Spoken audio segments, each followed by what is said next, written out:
Which kalimba is right for you? Let's find out. First up is the 8-note Pocket Kalimba. This one is great as it's compact, portable, and it's an ideal entry-level kalimba, especially if you're on a budget. This is how it sounds.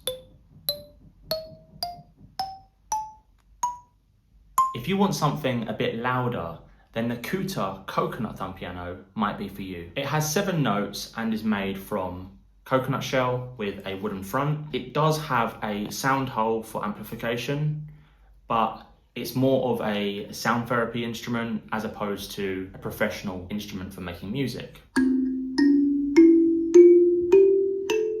If you want a full range of 17 notes, the Ulin Kalimba might be for you. It has the letter note and the number note engraved onto each tine. This is our most popular kalimba.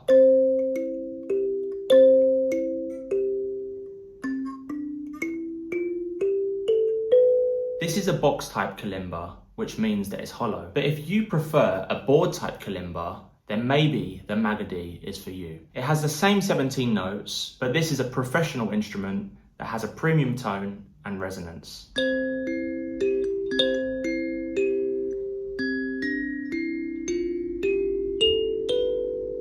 As the Magadi Kalimba is not hollow, it's made from a single piece of wood, it is the most durable kalimba in our range. If you want to check out any of these kalimbas, I will put a link in the description so that you can do that. Thank you so much for watching.